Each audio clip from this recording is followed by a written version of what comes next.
Olá pessoal, seja bem-vindo a mais um programa Novas Histórias. Eu sou o Márcio Morato e tenho a satisfação de apresentar este programa para vocês. E no programa de hoje eu vou apresentar como um adicto pode vencer a luta contra as drogas através de um tratamento eficaz que é realizado aqui no Projeto Ceifar, bem como encontrar a cura através de um encontro genuíno com Cristo Jesus. Vem comigo!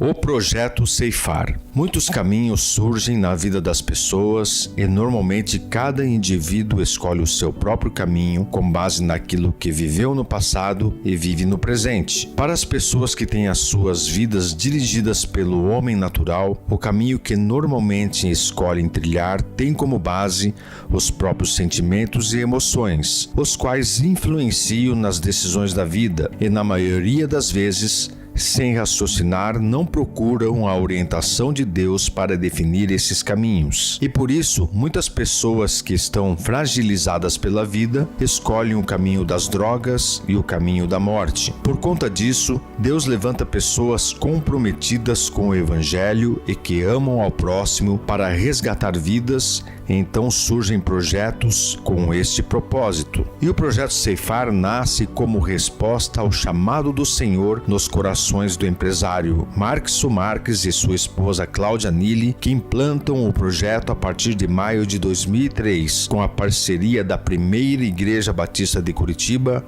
e total apoio do pastor Pascoal Piragini Júnior. E o projeto surge com o objetivo de abrigar, tratar e recuperar pessoas da dependência química através de ações, programas e atividades, aplicando a orientação emocional e espiritual, acompanhadas de promoção da assistência social de caráter beneficente e o combate ao uso de drogas. Vou conversar com o Dr. Paulo, que é psiquiatra aqui no Projeto Ceifar, e com o pastor Cláudio, que coordena a comunidade.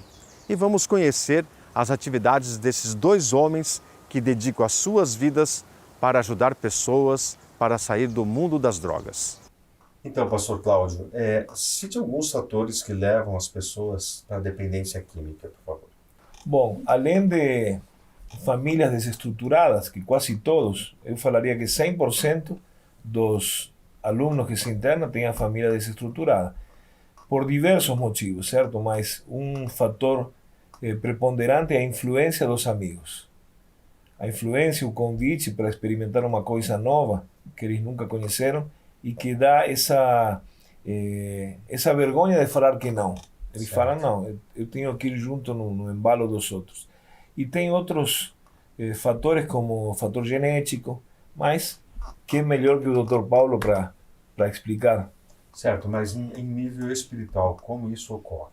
Bom, quando eu falo de família desestruturada, quase sempre é a falta de Deus. Sim. Sem Deus, sem os ensinamentos dos pais, como a Bíblia nos ensina, que tem que educar o filho desde criança, então desencadeia tudo isso que acontece. Então a parte espiritual para nós é fundamental, tanto que o tratamento que oferecemos no Ceifar tem um programa terapêutico e chamado Reconstruindo Minha História, onde se faz estudo da palavra. Então, quando falta a palavra, quando falta Deus, acontecem essas coisas terríveis na vida dos acolhidos. E para a medicina, o que leva as pessoas para a dependência química? Então, Márcio, essa herança genética, essa predisposição genética seria um dos fatores mais relevantes nesse processo de desenvolvimento da dependência química.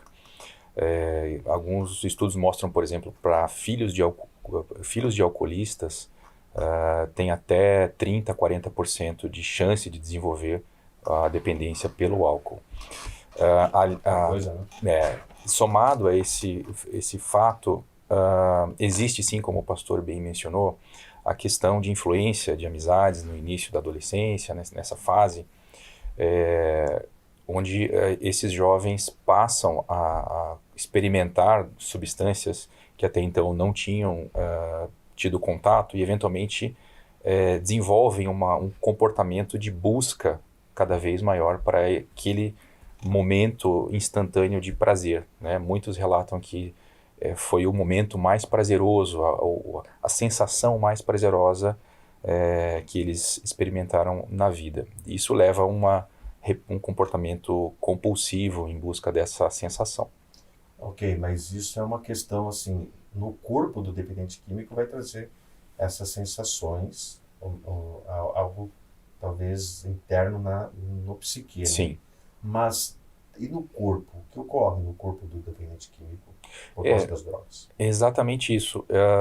Ele experimenta essa liberação de dopamina, que é o neurotransmissor relacionado principalmente à percepção de prazer e bem-estar. E a partir desse momento é como se tivesse ligado uma chave no cérebro daquele indivíduo, onde ele passa a procurar de novo aquela sensação, porém ele não consegue encontrar, né? Então ele é uma busca desenfreada por aquele momento repentino de prazer. Então esse é o primeiro momento do processo de dependência química. Nem todos se tornarão dependentes, né? Existem diferenças entre padrões de consumo de substâncias, mas para essas pessoas que já têm uma predisposição genética, já têm alguns fatores que o levariam a se tornar dependentes, eles vão entrar num processo de busca e recompensa, ou recompensa e prazer, né? Aqui, E pastor Cláudio, qual o momento em que uma pessoa deixa de ser um mero usuário de drogas para se tornar um dependente? Bom, isso também a parte científica vai explicar melhor que eu, mas é o consumo desenfreado. Quando começa aos pouquinhos, tem muitos até que falam, não, eu somente álcool, como se álcool não fosse uma droga, ou eu somente cigarro. E aí o consumo, falam, tem uma frase que a maconha é a porta que abre o caminho para todas as outras drogas, certo? Sim. Então começa com maconha, e tanto começa o consumo que tem muitos meninos que quando vão se internar, você pergunta quais são as drogas que eles usam e eles falam espeto corrido. Todas. Então chega um momento que com o consumo e com... Misericórdia. É misericórdia mesmo. É triste, é triste. Vai falar.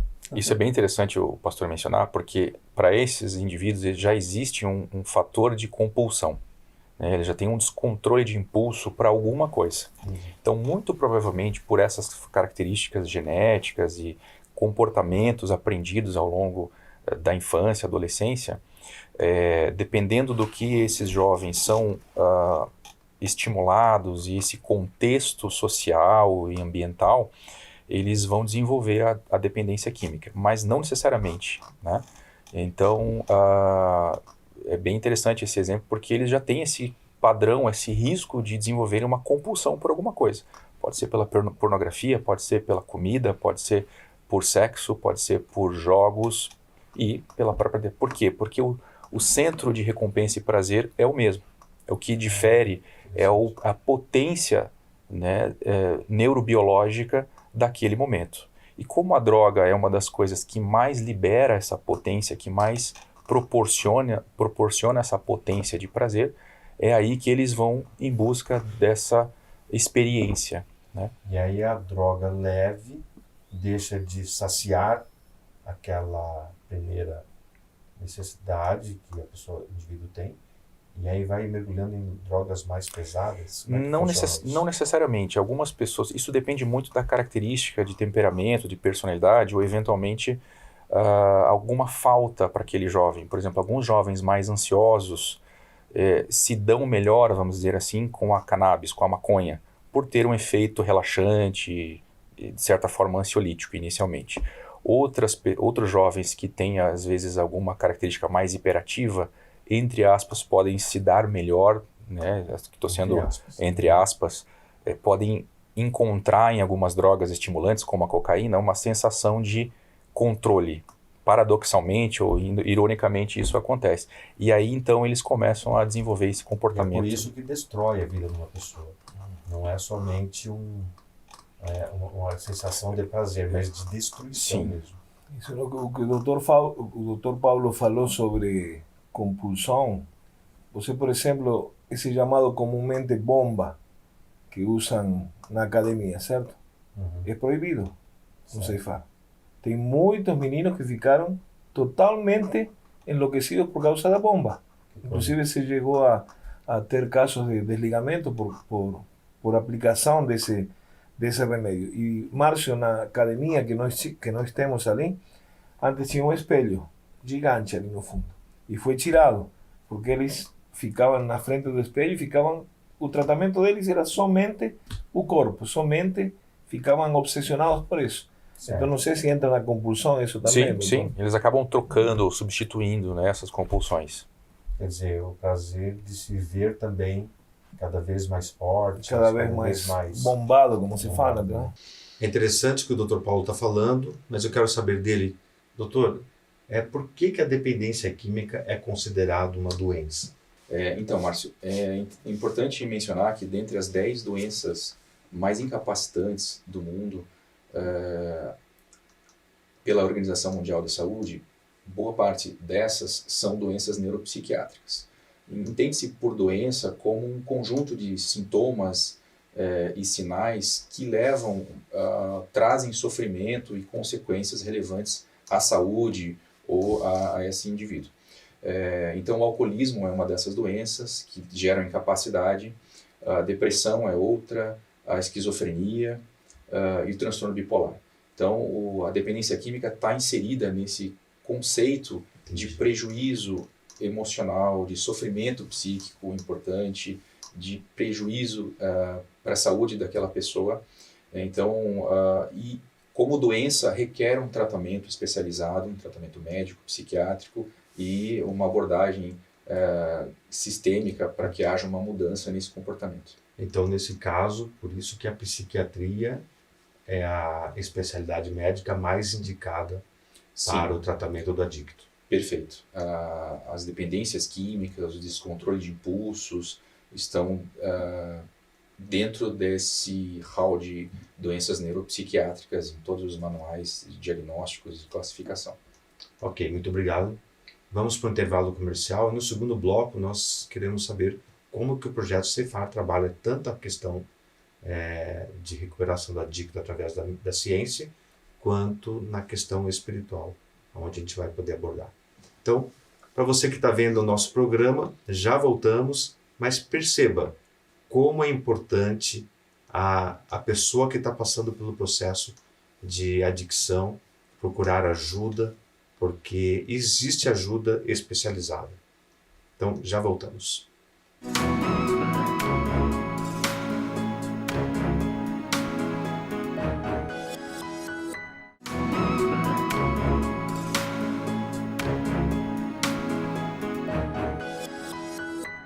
Voltamos, vimos o primeiro bloco, por que a dependência química é considerada doença. E eu já gostaria de saber do pastor Cláudio, quais são os primeiros passos que o adicto que chega no projeto Ceifar precisa trilhar para ser inserido no tratamento? Bom, depois do agendamento que se faz para marcar as consultas, que geralmente são fixas, segunda, de tarde e quinta de manhã, que são os dias que o Dr. Paulo atende ali, porque a última palavra para o internamento é do Dr. Paulo. Ele vai ver como ele está fisicamente, como ele está psiquicamente, para ver se pode se adaptar ao nosso sistema de tratamento, nossa comunidade terapêutica. Ali tem uma entrevista com a família, aí o menino, nós sempre falamos menino, Certo. são meninos de até 59 anos, entendeu? Porque muitos podem ouvir meninos e pensam que isso é de criança. Ou aí o acolhido vai com o Dr. Paulo faz entrevista e eu fico com a família conversando. Ali eu sempre faço uma pergunta para eles. Eu pergunto, qual é o seu problema? E alguns falam, cocaína, maconha. Eu falei, não, esse é o sintoma. Eu quero saber o problema, o que te levou a isso. E você vai descobrir aqui dentro, com o tratamento espiritual e o tratamento médico. Agora, como funciona a comunidade a partir de ali, qual é o centro do tratamento, o Dr. Paulo pode explicar. Dr. Paulo, quais são as primeiras orientações médicas para que o adicto tenha êxito no tratamento? Primeiramente, é importante identificar o momento desse paciente no sentido de avaliar alguns riscos, como, por exemplo, o risco de suicídio ou risco dele desenvolver um sintoma psicótico e daí por diante. Mas as primeiras orientações referem-se a um potencial de o paciente estar apresentando sintomas de abstinência. Então, esse primeiro momento é recomendável que ele aceite o uso das medicações, que ele entenda que o corpo e a mente e o seu comportamento podem se tornar extremamente instáveis e vulneráveis, né? Então, o primeiro momento é um momento de acolhimento e de orientação para que ele entenda a importância dos medicamentos e que ele possa, pelo menos, permanecer um tempo suficiente internado e aí sim ele começar a desintoxicar-se e entrar num processo de mudança de estilo de vida. E para a parte espiritual, como é passado para o adicto ou para os familiares que a pessoa está enfrentando batalha espiritual? Tá, o primeiro passo também, o 50% do êxito do tratamento é o acolhido a aceitar o tratamento. Porque se está obrigado pelos pais ou forçado, nunca dá certo. Passam 3, 4, 5 dias e ele acaba desistindo. Então, ele aceita ser tratado espiritualmente também. E o tratamento é esse programa que eu falei antes, Reconstruindo Minha História, com um estudo diário da palavra, com umas reflexões, com palestras com os pastores, com voluntários que vêm trazer também a palavra de Deus, com o trabalho da psicóloga, da doutora Raquel também, e com os atendimentos do doutor semanalmente, certo? E qual a importância da medicina na recuperação do dependente químico e qual é o trabalho feito lá no Ceifar? Bom, o dependente químico, Márcio, sofre um desarranjo neuroquímico, né? Levando a uma série de comprometimentos globais de vida. Ele passa a apresentar vários prejuízos sistêmicos na sua vida, como disrupturas familiares, perda de vínculos, consequências e manifestações clínicas, né? Enfim, todas essas consequências requerem um tratamento médico.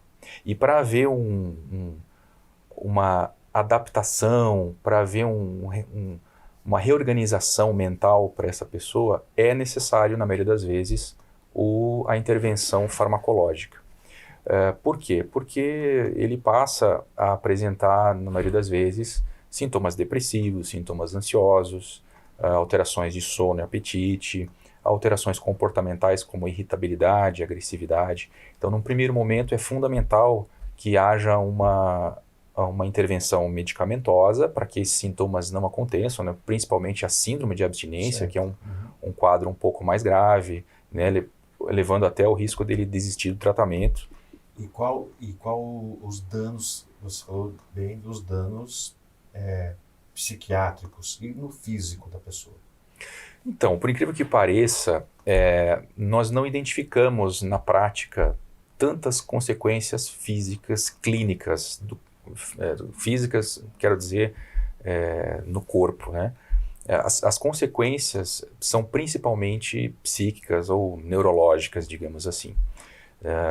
Existe um dano, às vezes, duradouro, até mesmo irreparável, né? Eu costumo exemplificar aos pacientes que se houvesse uma outra pessoa idêntica a ele, essa outra pessoa seria muito mais funcional, teria muito mais facilidade ao longo da vida, né, por não experimentar todas essas consequências da droga.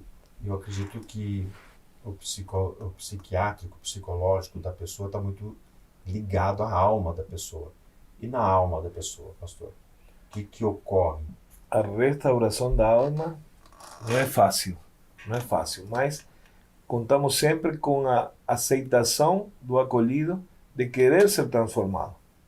Porque bem diferente é ser totalmente desintoxicado do corpo, que fique o sangue limpo, que inclusive tem casos quando vem um problema de alcoolismo, não é internado na hora, tem que ficar uns 15 dias, a recomendação do doutor, 15 dias para desintoxicar-se, porque a abstinência do álcool é bem dramática, é bem pior que as outras.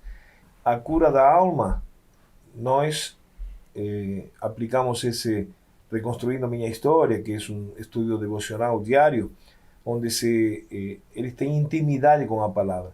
Tem pessoas que não conheciam nada da Bíblia, da palavra de Deus, e quando começam, eles começam a redescobrir-se, a ver tantas coisas que tinha em um livro que é o mais lido da história, tantas coisas que tem que ajudam a que eles sejam totalmente transformados. Ok, e como se dá, Dr. Paulo, Pastor Cláudio, a interação entre a medicina e a parte espiritual?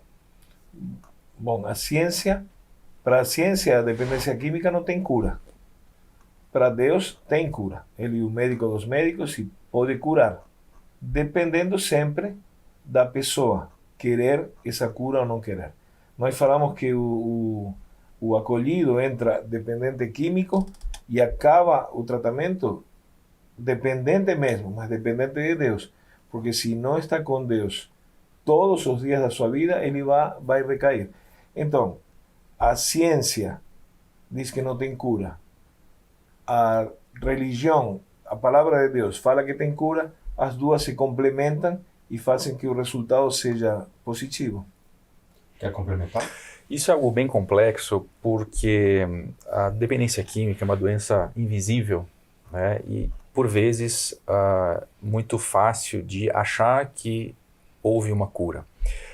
Entretanto, a gente reforça para o paciente que num primeiro momento, é menos importante que ele busque essa cura e mais importante que ele consiga se readequar e desenvolver habilidades que possam fazer com que ele entre num novo estilo de vida, né? E nesse sentido, a espiritualidade vem trazer valores e princípios onde ele começa a se sentir novamente valorizado, com mais esperança, né? As questões de reaproximar-se das famílias, os resgates de vínculos às vezes perdidos, a percepção de um Deus que os ama, que quer trazer um recomeço para aquela pessoa. Então acho que nesse sentido há realmente um complemento, né? E a medicina vem trazer recursos para que esse dependente químico possa buscar às vezes os seus ideais, os seus objetivos de vida. Ok. Você vai para o intervalo comercial para entender como que a pessoa encontra Cristo lá dentro do projeto e como ela é curada para a parte espiritual e também na questão da medicina. Já voltamos.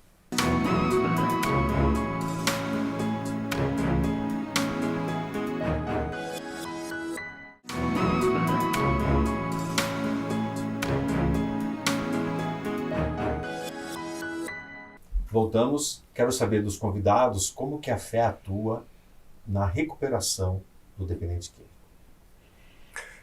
A espiritualidade, de maneira geral, a fé cristã, no nosso contexto, ela é um fator de proteção, né, não só para a dependência química, mas para algumas outras doenças mentais, como depressão, pacientes que estejam em risco de suicídio. Então, aqueles pacientes que têm uma fé, eles têm menos chance de cometerem suicídio e mais chances de obterem êxito num tratamento. Especificamente aqui a gente está falando da dependência química. É interessante entender que a pessoa que desenvolve uma fé e a percepção de um Deus, ela consegue se enquadrar num estilo de vida com freios sociais, né? No sentido ético, no sentido de valores, no sentido de contenção psicossocial. Então, ela, na tomada de decisões, ela repensa suas atitudes, né? Do que é certo e errado, do que né, evita a mentira. Então, a fé traz esses princípios e proporciona essa contenção social. Por isso que é tão importante para nós colocar na mente, no coração do acolhido e fazer que eles conheçam o poder de cura de Jesus. Como? Através de testemunhos, através de pessoas que, como o vários que conhecemos, están 30, 40, até 50 anos sin experimentar a droga. Entonces, a través de esos testimonios, que eles possam reforçar essa fé, porque a fé é fundamental. A perseverança, acreditar de que Jesus pode curar, é o nosso objetivo ali no Ceifar. Experimentar esse poder de cura de Jesus. Mas para a ciência, até quero fazer uma outra pergunta. Por que a ciência afirma que a cura só existe no dia a dia em que o indivíduo se abstém do que causava o vício nas drogas, e ele pode recair, no caso? Certo.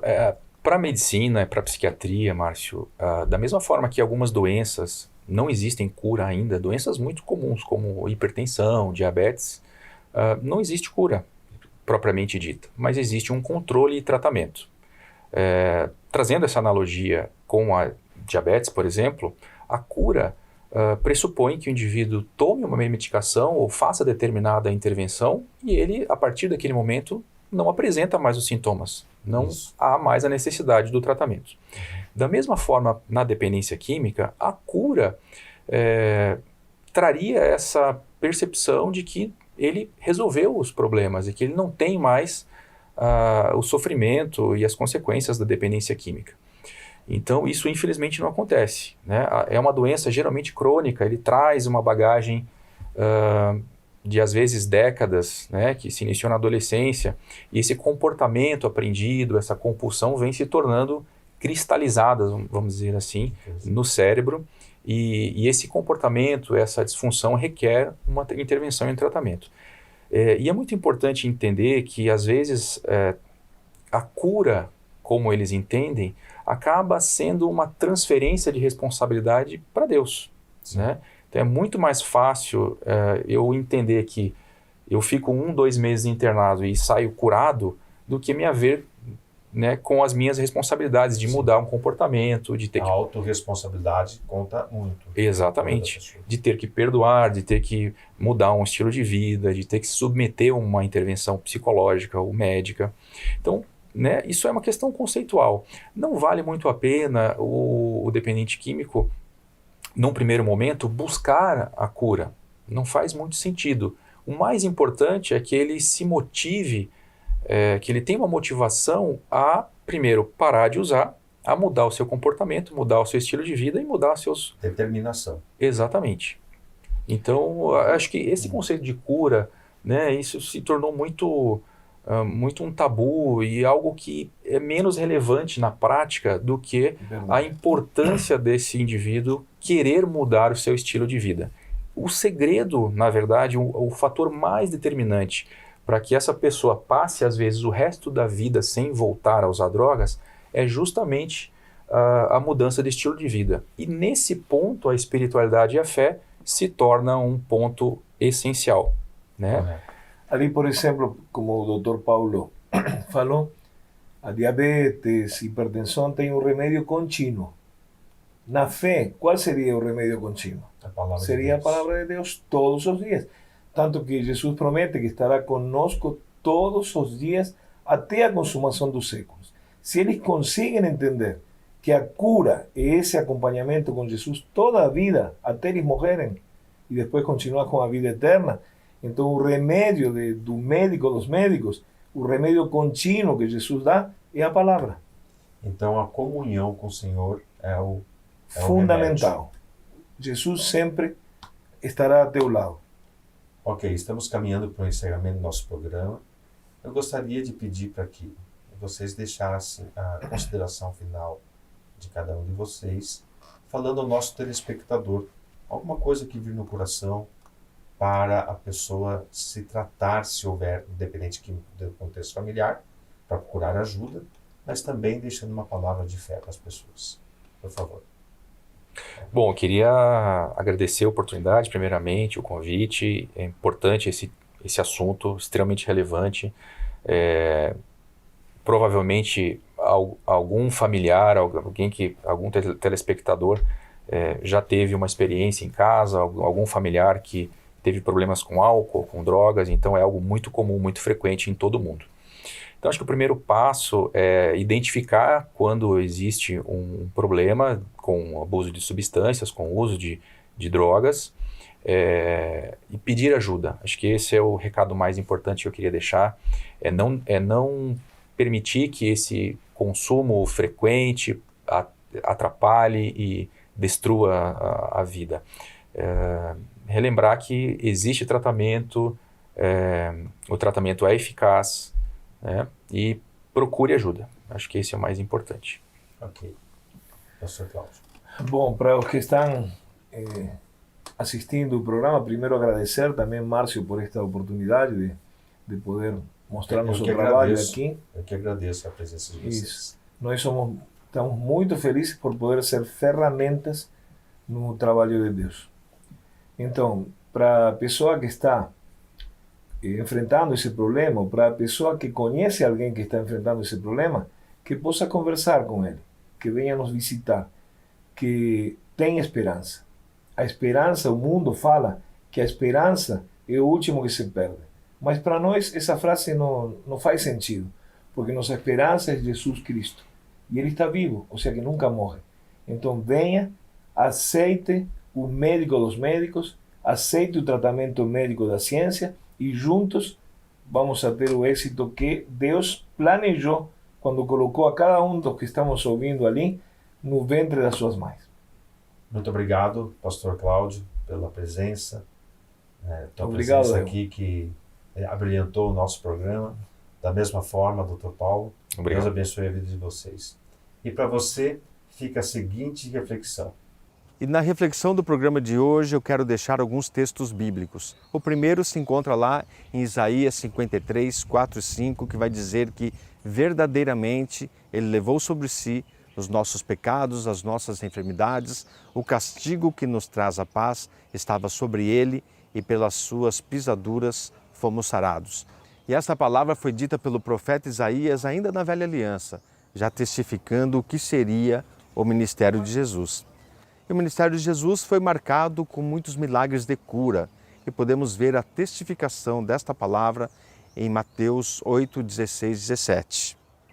E chegada a tarde, trouxeram-lhe muitos endemoniados e ele com a sua palavra expulsou deles os espíritos e curou todos os que estavam enfermos, para que se cumprisse o que fora dito pelo profeta Isaías, que diz: Ele tomou sobre si as nossas enfermidades e levou as nossas doenças. Mas ainda assim, mesmo que a gente creia nesta palavra, precisamos lembrar o que está escrito em 1 Tessalonicenses 5:23, que vai nos dizer o seguinte: E o mesmo Deus de paz vos santifique em tudo, e todo o vosso espírito e alma e corpo sejam plenamente conservados irrepreensíveis para a vinda de nosso Senhor Jesus Cristo. Então, cumpriremos esta palavra, nos tornando irrepreensíveis no espírito, na alma e no corpo, até que o Senhor Jesus venha, e colheremos os bons frutos das boas dádivas do Senhor. Pense nisso e hoje ficamos por aqui, porque colher novas histórias de vida é o nosso propósito.